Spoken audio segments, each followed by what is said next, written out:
one thing before we go into the Iranian Revolution, because this has to do with the religion itself, how satanic. The Shia Muslims, because you lived in Iran, maybe you can confirm this, because the Sunnis will tell you that Zawaj al-Mutah, temporary pleasure marriage, was abrogated by Muhammad in the Sunni sources. Now, as a Shia Muslim, being raised in Iran, which is Shia, the Ayatollahs, they're Shia, their leaders are Shia. Is it true? I want this everyone here because, see, remember, Muhammad, we're in the West. So a lot of people don't see the real Islam in these countries. They're not in Iran, Yes. They don't see what Islam really is when they are dominant and majority and they believe this satanic filth. So they're still living in comfort in the West. Not for long, but anyway. So in Iran growing up, is it true that this type of marriage, Zawj al-Mutah, which we call prostitution, where someone goes and asks a woman, can he marry her for even an hour or 3 days, divorce her, and then pay her, which is nothing but prostitution, treating women as prostitutes? Is Zawj al-Mutah, this type of marriage, still observed in Iran? Oh, today, it's openly practiced. Openly practiced. A lot of these mullahs, a lot of these ayatollahs, a lot of this Islam's clergy, they're a bunch of pimps, and that's how they finance their work, their propaganda work. How that they finance it. So if you're a pilgrimage, if you travel anywhere in Iran that there is a major shrine that you go as a Shia Muslim, if you go to Iraq to the Hussein's and Abu Fazl shrine, no matter where you go, these mullahs, this Islamic clergy with the towel in their head, they are standing there because they want to keep the pilgrims, they want to keep the people from falling into temptation. Wow. So they provide women for them hourly. Wow. Hourly? Hourly. You can go into this mullah's house, and he would recite that hadith to make that woman halal to you according to the money that you give them. They say, okay, for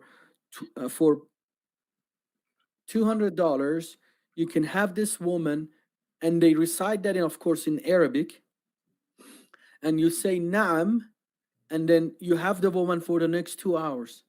And it's totally, it's not only something that you do, you actually gain points in the scale of Allah because you're trying to keep yourself from the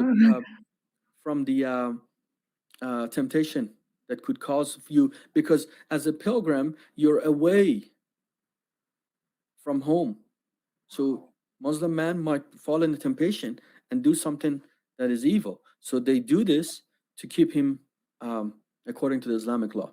It is commonly and openly practiced in Iran and anywhere that the Shia Muslims are in control. To this day. To this day. Absolutely. And you're telling me Allah will actually bless me and give me points in my favor when my deeds are judged on the scales. If I go and marry a woman for even an hour or 2 or 3 days, treat her like a whore, a prostitute, then give her money, because that's better than going having sex with a woman, even though this is nothing more than prostitution.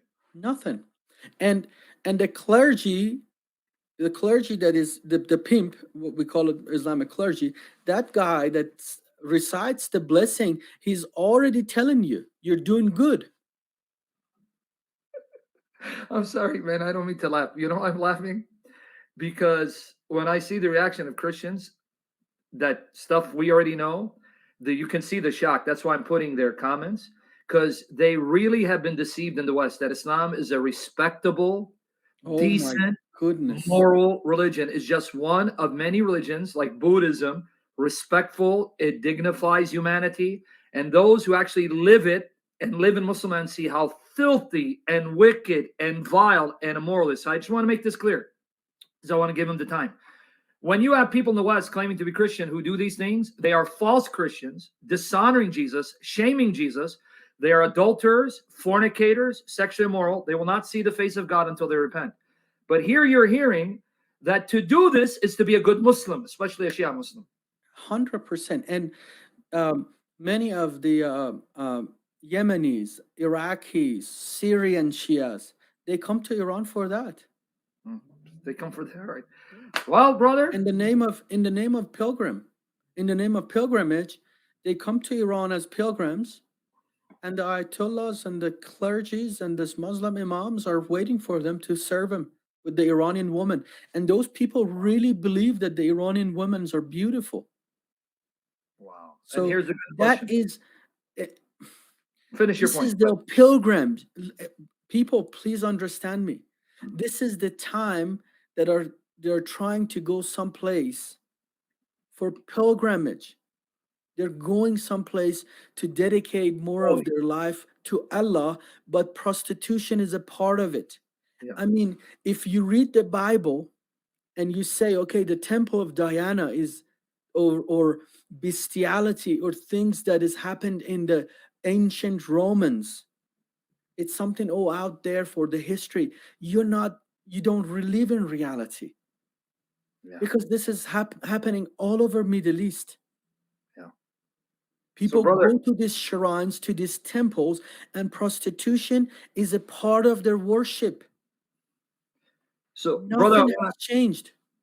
I don't mean to cut you off because I want people to understand the implication because this question is related. So you're telling me there are Muslim men who are happy, Iranian men who, because of Muhammad and his filthy satanic religion, are happy to allow their sister, their daughter, their sister, their aunt, and even if their mother who's not married, let's say, they're okay and happy that their sister, their daughter, their aunt, their mother, even grandmother, if she doesn't have husband, will be now taken by a Muslim pilgrimage, maybe from Syria or Lebanon, and then they will be treated as whores and sexually ravished for an hour, a day, 2, 3 days, divorced, and then they disappear, never see the men again. And there are Muslim men in Iran who are okay with their women being treated as whores in the name of Allah and His Messenger. Exactly. There you go. So how do you answer this question? Then what happens to the woman afterward? Now, a woman gives herself to be a whore because that's what it is. Muhammad treated him whore. And people know, oh, this woman, she did Mutah. What happens to them afterwards? This is what Shiami wants to know. So, first of all, it is halal. It's according to the Islamic law, so it is good for them. So it's not they don't carry the shame or guilt. But the thing is that they get paid. And remember, wherever religion of Islam, wherever any sort of religion, if you want to know something is religious religion, poverty is a result. And usually people that the woman, first of all, the woman do not have the opportunities as the man in order to succeed in a Muslim country. And the ones that they get divorced or they're poverty bound, unfortunately, they enter in this kind of Islamic prostitution homes or the sex trafficking of Islam.